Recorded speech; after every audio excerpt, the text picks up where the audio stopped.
dando continuidade aqui na nossa aula, vamos falar agora do item 2, dos tributos, custos contratual e os mecanismos de reequilíbrio de preço. Importante vocês observarem aqui essa parte do reequilíbrio dos preços dos contratos na administração pública. Vocês podem observar no módulo 3, a gente detalha um pouco mais sobre as situações em que há necessidade desse reequilíbrio de preço, e Corrêa destaca que as forças externas e política interna mal sucedida podem impactar significativamente a economia nacional e refletindo também nos contratos administrativos. O que ele está querendo dizer aqui? Que em momento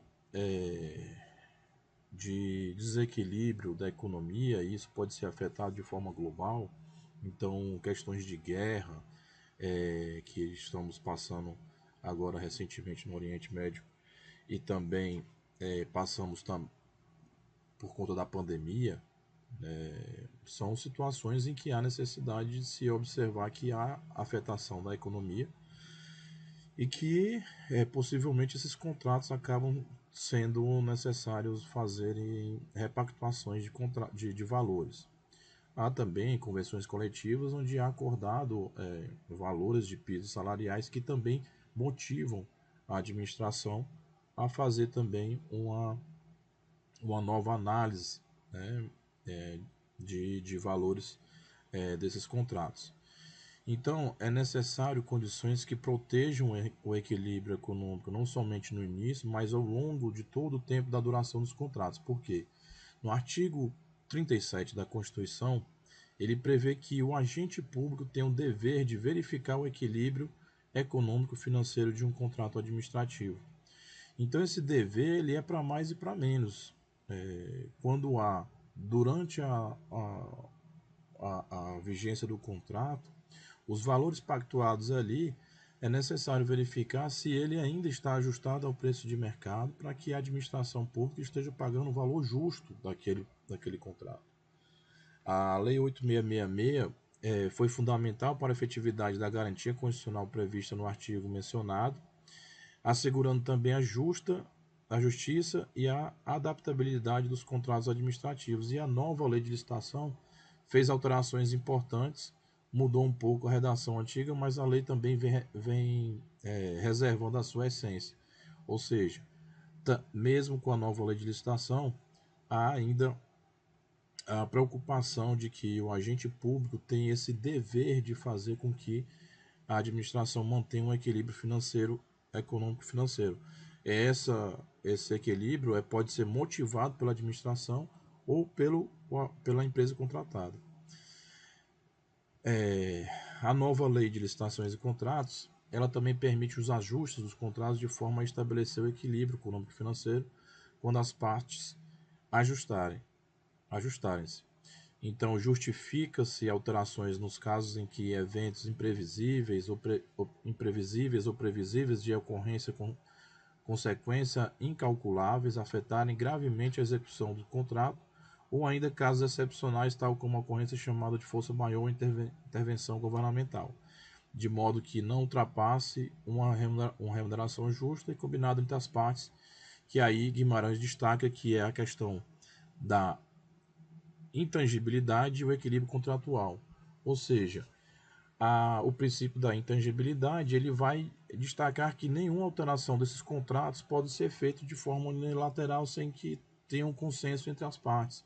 Então há necessidade também de se envolver, mesmo que seja de interesse da administração, envolver a manifestação da parte contratada para que ela compreenda a repactuação contratual.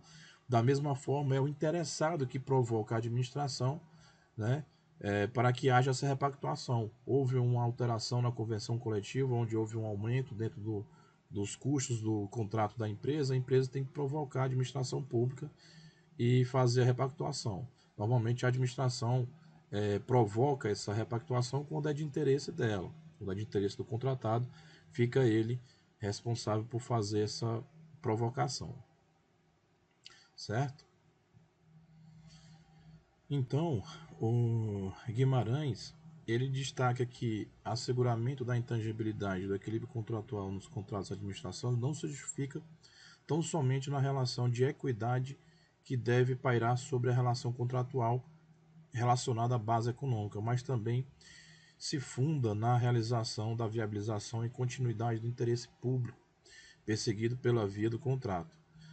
Se demonstrada a relação contratual, corre-se o risco de se ver atingido, prejudicado ou interrompido o interesse público, perseguido de resto, fica ameaçada a eficácia contratual. O que ele quer dizer aqui? Que existe o princípio da intangibilidade contratual, que é o interesse ali que deve ser observado também o consenso entre as partes em qualquer tipo de alteração no contrato. Ele também observa aqui a questão da relação da equidade dentro desse contrato. Então, o princípio da equidade ele prevê a questão de justiça, né, de acordo ali que seja feito principalmente na parte da relação que envolve a base econômica, uma relação de justiça entre as partes, os valores cobrados é justo entre o contratante e o contratado. Então, a necessidade dessa equidade. Porém, essa equidade ela deve ser observada um fator que é um outro princípio fundamental dentro do processo licitatório, que é o interesse público. Então, sempre que houver essa alteração, o interesse público tem que estar prevalecer, tem que prevalecer e tem que estar de forma clara dentro desse processo, dessa justificativa de repactuação de contratos, reequilíbrio de econômico-financeiro. Por quê? Porque muitas vezes se confunde o interesse da administração com o interesse público. Então é necessário sempre que houver esse reequilíbrio, as justificativas estejam embasadas dentro do interesse público, para que haja a questão de continuidade do contrato, garantindo esse interesse público e garantindo que os serviços prestados estão de acordo com as necessidades dos interessados.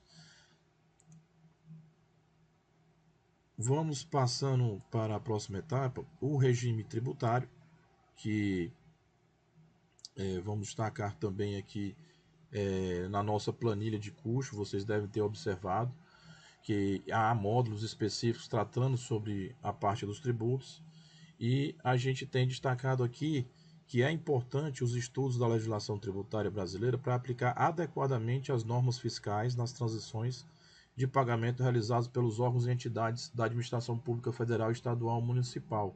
Por quê? Porque esses tributos eles vão envolver na planilha, lá no seu módulo 6, vocês vão observar que existem custos indiretos que são aplicados dentro dessa planilha de custos. Então, é importante que quem esteja elaborando a planilha esteja atualizado e com conhecimento da parte tributária em relação ao que é aplicado nos entes federados. Então, não está atento só apenas com as questões dos tributos federais, mas também a necessidade de se observar os tributos estaduais e municipais, porque a administração pública também envolve esses tributos. E na hora dos pagamentos, quando a gente faz as medições dos pagamentos, isso também é observado dentro de uma planilha de verificação e fiscalização dos contratos para que o contrato possa ser encaminhado para pagamento. Então, a administração deve prestar atenção especial à questão tributária.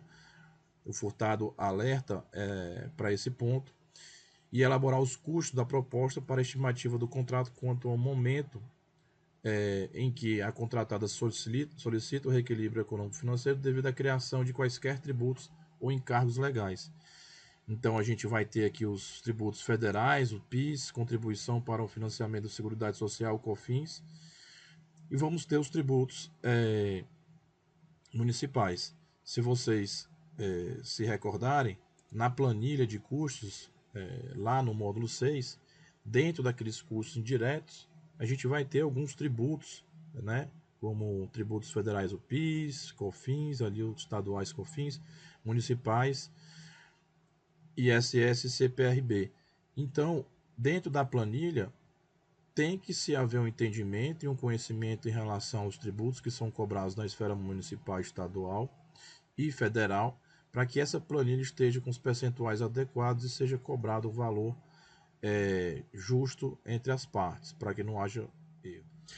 Então, é necessário ter uma atenção especial em relação aos tributos que são cobrados na prestação de serviço. Dentro da IN 05/2017, há um detalhamento no anexo 2C da IN sobre os impostos que devem ser destacados para que possa ser feito, inclusive, a fiscalização posterior durante a execução do contrato e a mensuração, né, as medições que vão ser realizadas conforme a execução dos serviços. Então, esses serviços de mão de obra por dedicação exclusiva, eles têm uma medição, fiscalização técnica e setorial para avaliar o serviço que está sendo executado, e aí é feito o pagamento, e esse pagamento ele tem que ter também destacado de forma clara a questão dos impostos.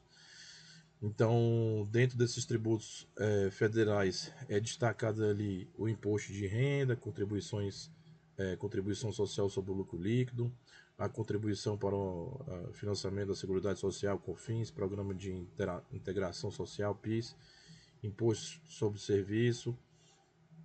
Então, esses valores, eles são destacados, como a gente viu lá no módulo 6, e eles interferem dentro da planilha de custo da contratação. Ademais, é importante que vocês compreendam a questão do regime tributário para que se faça a fiscalização de forma adequada, porque dependendo do regime tributário utilizado pelas empresas, existe uma forma de cálculo em relação ao lucro. Então, como vocês podem observar ali, existem valores e tributos que são relacionados ao lucro da empresa. Então, dependendo do regime tributário utilizado, há um detalhamento maior, né, e um cuidado de se observar como é que está sendo produzido aquele demonstrativo contábil.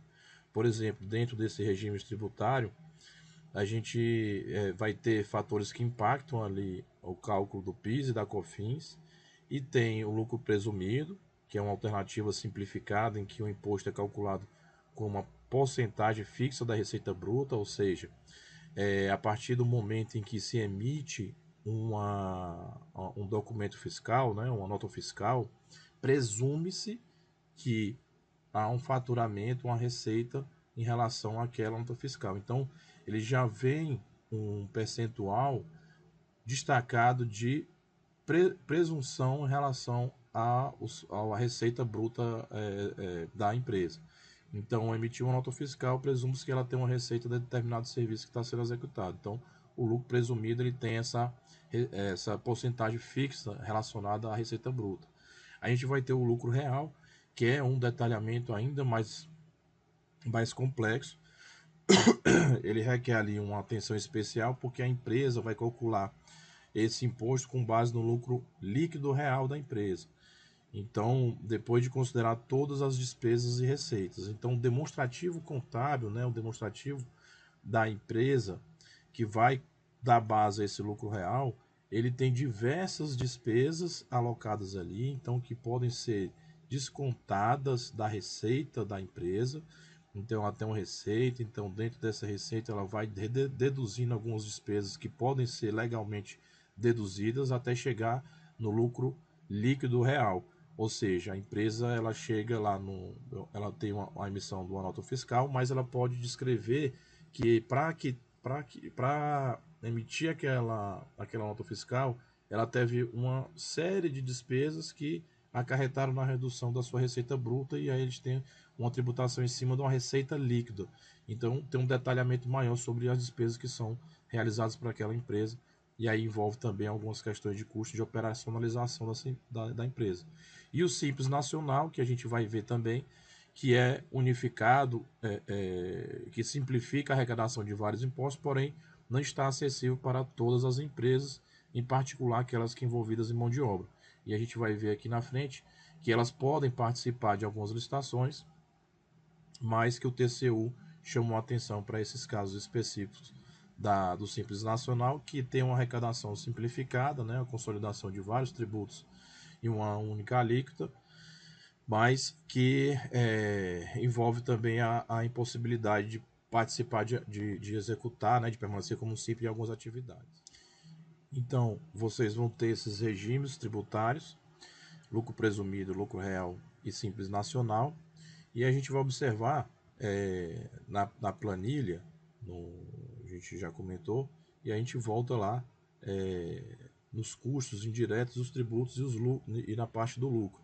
Porque é um quadro que faz um demonstrativo, né, relacionado ao lucro da empresa que tem uma tributação, e é esse tipo de módulo que deve ter uma atenção e o conhecimento da parte da legislação tributária e dos regimes que são utilizados aqui para a apuração do lucro da empresa, que deve ser observado porque ela vai compor uma planilha de custos e essa planilha de custos ela vai ser fiscalizada no momento das medições, do acompanhamento dos pagamentos das empresas.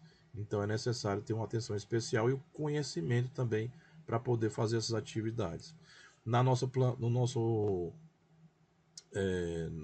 módulo 3, a apostila de vocês, consta esse demonstrativo, né? Por exemplo, a gente vai ter um demonstrativo ali, CITL, né? Que é o demonstrativo de custos indiretos, tributos e lucros, né? Custos indiretos, tributos e lucros. Exemplo aqui de serviços de vigilância e limpeza. Nos casos onde tem serviços de obras de engenharia, é o DBI, né, que é o bônus de despesas indiretas, que também fazem parte e compõem ali a planilha de custos para os pagamentos. Então, dentro desse demonstrativo, vem os cálculos, né, que vão fazer um total e o percentual do demonstrativo a ser aplicado. Então, eles vão estar compondo também aqui, ó, a limpeza, o custo indireto, os tributos e o lucro, para que seja acompanhado durante essa execução do contrato, tá certo? Então, quando a gente vai abordar aqui na parte do Simples Nacional, e aí chamou atenção para esse fato, porque o TCU fez algumas decisões, né, tem acordo relacionado sobre isso, porque o regime nacional ele encontra-se algumas restrições, né, ele tem a lei a lei 123 de 2006, que é uma lei que vem para trazer uma forma diferenciada, um tratamento diferenciado para as micro e pequenas empresas. Então ele traz um regime diferenciado, elas não são impedidas de participar, né? Conforme Furtado explica aqui, as empresas optantes pelo Simples Nacional, elas podem participar das licitações que envolvam a cessão de mão de obra, mas se vencerem, devem ser excluídas do Simples Nacional quando o contrato for celebrado. E assim será adotado o regime comum de tributação, seguindo o posicionamento TCU do Acordo 0554, que dispõe o seguinte: é pacífico o entendimento de que é possível a participação das micro e pequenas empresas de pequeno porte, né, optantes pelo Simples Nacional, em que a licitação de contratação de serviços contemplados com cessão ou locação de mão de obra, mesmo que vedado pelo artigo 1712. Então, elas não são impedidas de participar, mas se vencerem, há necessidade delas fazerem uma mudança de regime de tributação. Então, ela sai do Simples Nacional, que tem uma tributação diferenciada, e ela tem um valor mínimo a ser enquadrado dentro desse regime, e ela entra em outro regime tributário. Ou ela opta pelo regime do regime de lucro presumido, ou ela vai para o lucro real. Então, não é permitida a inclusão na planilha de orçamento de tributos diretos, como imposto de renda, contribuição social e lucro líquido, pois estão estritamente ligados ao resultado líquido da empresa, não guardando relação específica com a contratação.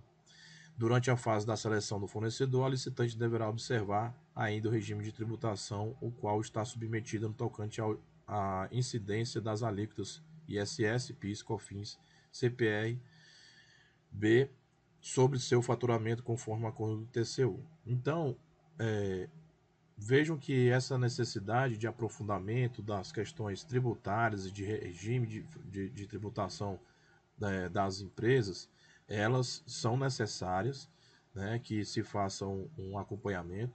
A gente deu alguns detalhes ali no módulo 3 do porquê de cada um desses acompanhamentos do regime tributário. Por quê? Porque são indispensáveis para compor aquela planilha de custos, e aí na fiscalização elas são mais objetivas. Então, vamos abordar agora dois tributos federais que incidem sobre o faturamento das empresas e que são muito importantes para a composição da planilha de custos: o PIS, PASEP e o COFINS. Na verdade, o PIS, coloquei PIS e PASEP, né? O PIS, que é a contribuição para o Programa de Integração Social, e o PASEP, ele é a mesma, é, tem o mesmo sentido, só que é uma contribuição ali que é para a formação do patrimônio do servidor público. Então, em 1970, criados para integrar os trabalhadores ao desenvolvimento das empresas, eram contribuições para fiscais com contas individuais. Em 88, você tem ali um aperfeiçoamento dessa tributação por conta da Constituição de 88, né, que veio para financiar também o seguro-desemprego. Em 99, eles são cobrados sobre todas as receitas das empresas, exceto algumas exclusões, ainda permanecem algumas especificidades. Em 2002, para as empresas do regime lucro real, a cobrança é feita pelo método não cumulativo. Em 2009, a Lei 11.941, né, aí a gente já passa também por um modelo de convergência de normas internacionais na parte de contabilidade. 2009 é um marco histórico na contabilidade que a gente tem algumas mudanças. Então, traz ali uma alteração na forma de cobrança da PIS e da COFINS para empresas sobre o regime do lucro presumido. E aí a gente vai ver que dessas principais mudanças, a gente tem a alíquota do PIS e PASEP que passou para 0,65 do regime cumulativo e 1,65 para o regime não cumulativo. As empresas também podem utilizar os créditos permitidos em lei para deduzir do PIS e PASEP a pagar com a alíquota majorada, e aí a questão do não cumulativo que a gente vai observar mais na frente. E também o COFINS, né? A COFINS, no seu artigo 195 da Constituição Federal, que veio para financiar a Seguridade Social, que abrange saúde, previdência e assistência social.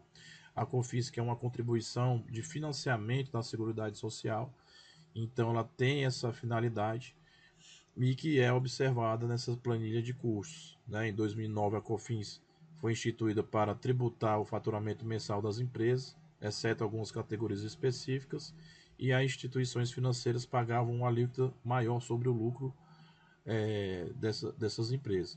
Então, vejam que PIS e COFINS são tributos que incidem sobre o lucro, e esse lucro é uma das etapas que estão lá constando dentro do módulo de planilha de custos da empresa. Então, eles vão ser fiscalizados, e aí é importante observar o regime de tributação.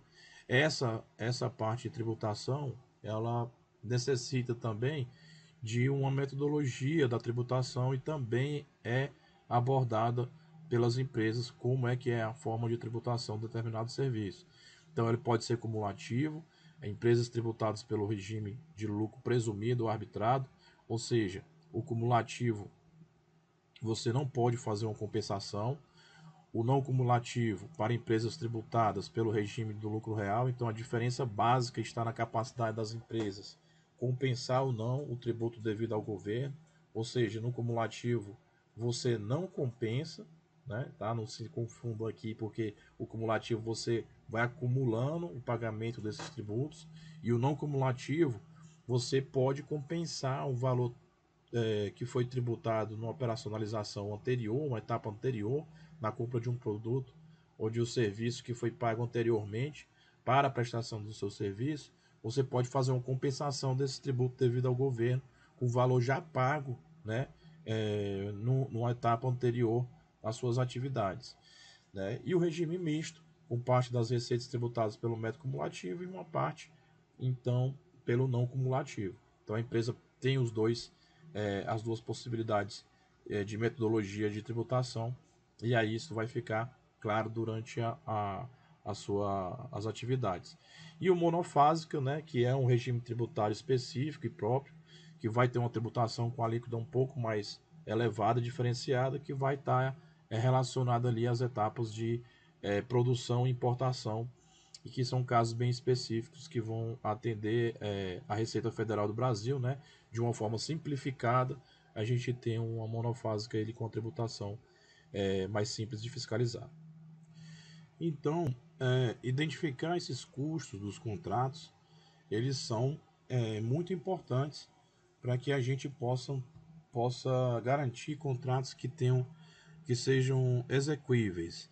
Digamos que esses custos indiretos, seja por meio da CILT, né, que são os custos indiretos, lucros e tributos, e o DBI, benefícios e despesas indiretas, eles envolvem toda a gama de custos indiretos aplicáveis a essa contratação, mas que eles vão ser relacionados dentro de uma planilha de custos que vão identificar a forma de operacionalização dessas empresas, se elas estão tendo uma margem de lucro ali, que há a possibilidade de continuidade do contrato, e isso é importante porque você pode observar em algumas contratações de serviço de mão de obra exclusiva que essas empresas ofertam uma proposta muito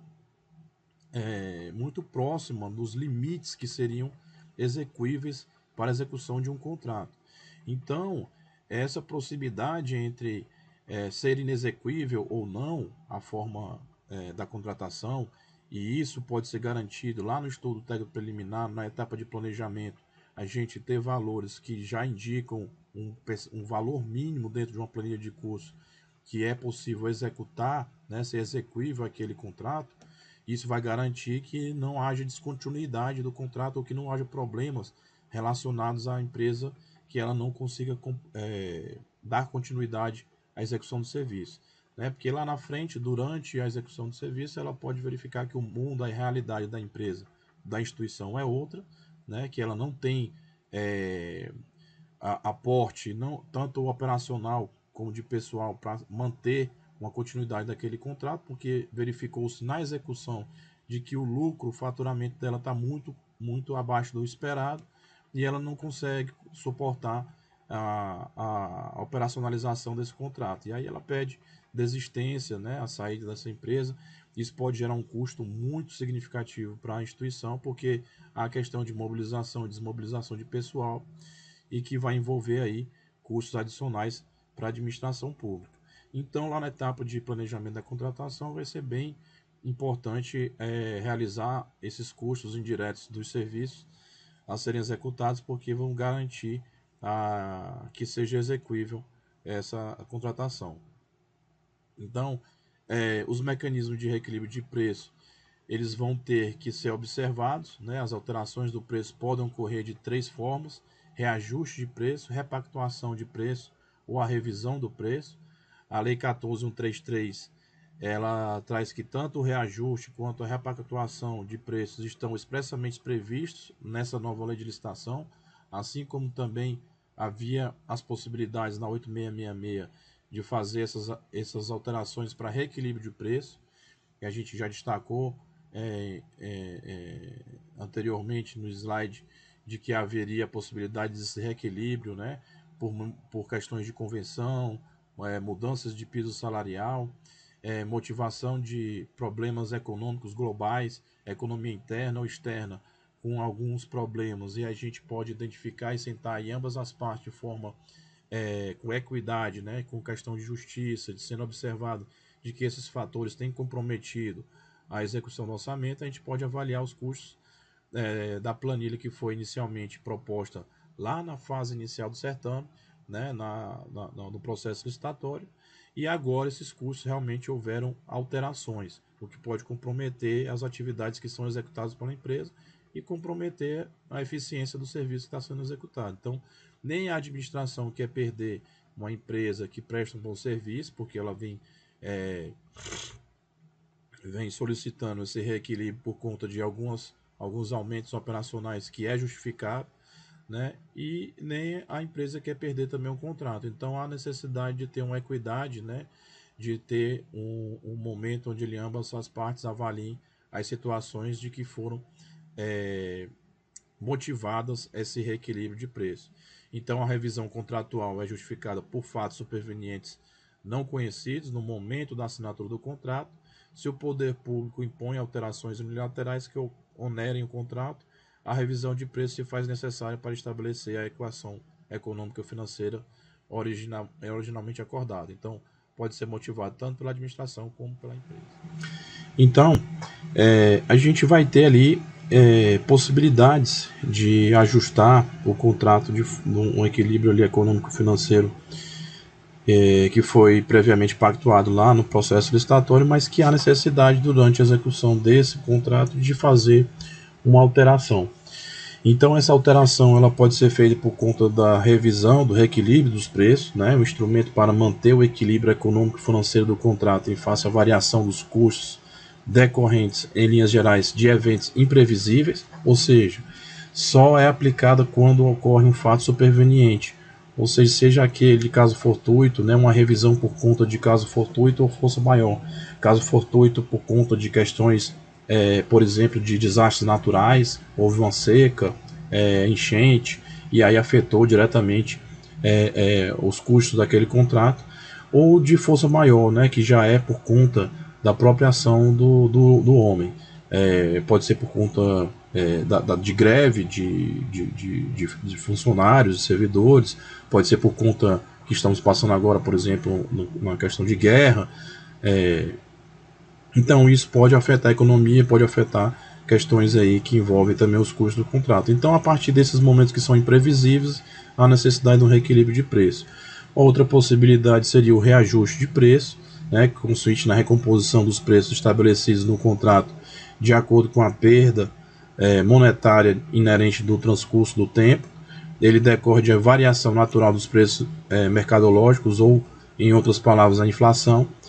Esse é o mais simples de todos, porque ele vai ter cláusula específica, identificando lá, e até obrigatório ter dentro desse contrato, um índice que vai estabelecer o reajuste do preço, que são obrigatórios.